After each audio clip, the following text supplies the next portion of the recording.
Hi friends, आमी Arpita art in cooking चैनेले आपनादेर welcome. आज आमी आपनादेर ओट्स इडली रेसिपिटा बानिये देखाबो। तो चलुन देखे नेওয়া যাক आमी रेसिपिटा किभाबे बानाई। आपनारा आमार संगे थाकुन।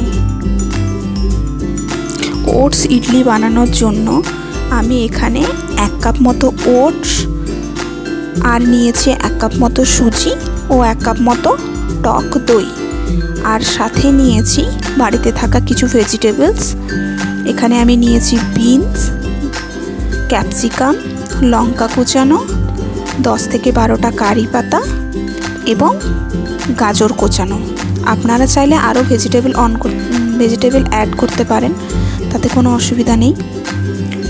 দেখুন আমি ভেজিটেবলগুলোকে কিন্তু ফাইনালি চপ করিনি। এরপর প্রথমে আমি মিক্সির বলে ওটসটাকে একটু পাউডার ফর্মে গ্রাইন্ড করে নেব। এখানে আমি প্রথমে ওটসটাকে গ্রাইন্ড করে নিচ্ছি। দেখুন আমার ওটসটা পাউডার ফর্মে তৈরি হয়ে গেছে। এরপর আমি কড়াইয়ের মধ্যে 2 টেবিল চামচ মতন তেল দিয়ে এতে অ্যাড করব হচ্ছে 1 চামচ মতন বিউলির ডাল এবং 1 চামচ গোটা সর্ষে। এটাকে কিন্তু আমি এই অবস্থায় ফ্লেমটা লো করে দেব এবং হালকা আঁচে এটাকে ভেজে নেব। ভাজা হয়ে গেলে পরে এটার মধ্যে আমি ওই 10-12টা রাখা কারি পাতাগুলো অ্যাড করে দেব এবং এই ক্ষেত্রেও কিন্তু গ্যাসের ফ্লেমটা আমার লোই থাকবে, লো টু মিডিয়াম।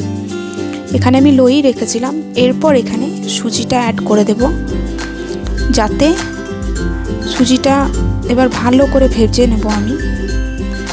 এরপর সুজিটা লো ফ্লেমেই ভাজবো, কারণ যাতে সুজিটা লেগে না যায়, এবং কালারটা ততক্ষণ ভাজবো যতক্ষণ না কালারটা একটু লালচে হয়ে আসছে।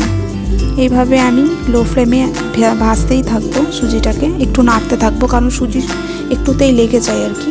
দেখুন একটু কালারটা মোটামুটি চেঞ্জ হয়ে এসেছে। এই অবস্থায় আমি সুজিটাকে কিন্তু নামিয়ে নেব এবং একটা বোলের মধ্যে এটাকে ট্রান্সফার করে নেব। দেখুন সুজির কালারটা লাল হয়ে গেছে। তো এটা ভাজার এটাই কারণ, এতে ইডলির ফ্লেভারটা অনেক ভালো আসে।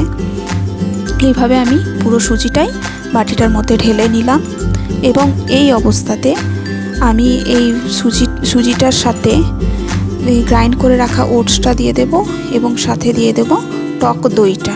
আমি 3টের পরিমাণ কিন্তু একই নিয়েছি এইভাবে। এরপর আমি এগুলোকে ভালো করে মিক্স করে নেব। আমার মনে হচ্ছিল কনসিস্টেন্সিটা একটু থিক, তাই জন্য আমি একটু জল মিশিয়ে নিলাম, কিন্তু আমি এখানে কোনো রকমের নুন দিইনি এখনও। এরপর এটাকে 15 মিনিট রেস্ট করতে দেব। 15 মিনিট পরে দেখুন সুজিটা আমার অনেকটাই ফুলে এসেছে।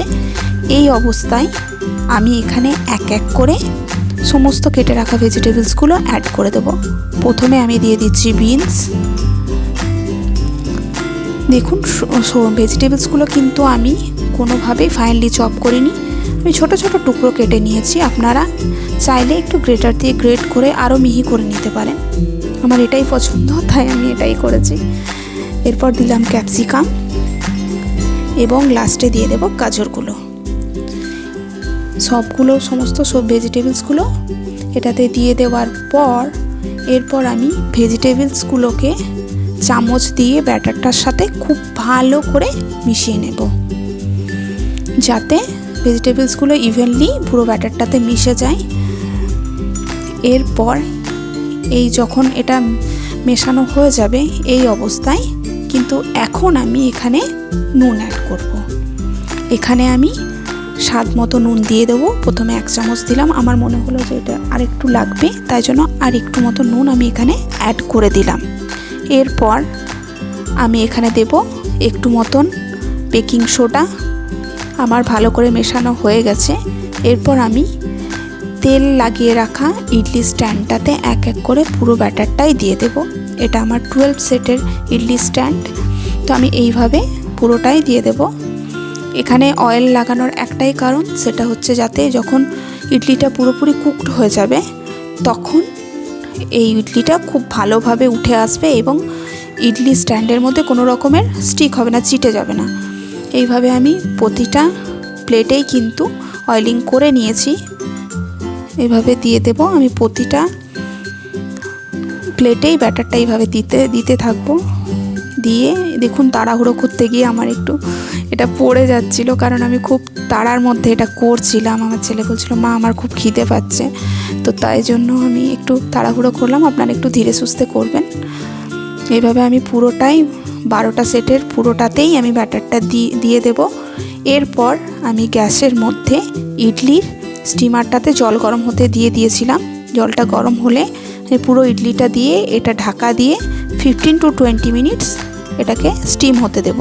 দেখুন 20 মিনিটস পরে আমার ইডলিটা পুরো রেডি। আমি এটা সাম্বারের সাথে সার্ভ করেছিলাম, আপনারা বাদামের চাটনির সাথেও খেতে পারেন। তো ফ্রেন্ডস, রেসিপিটা যদি আপনাদের ভালো লেগে থাকে তাহলে প্লিজ প্লিজ প্লিজ আমার চ্যানেলটাকে সাবস্ক্রাইব করে দেবেন। তাহলে আমি কি নতুন নতুন রেসিপি বানানোর মোটিভেশন পাবো। Thank you.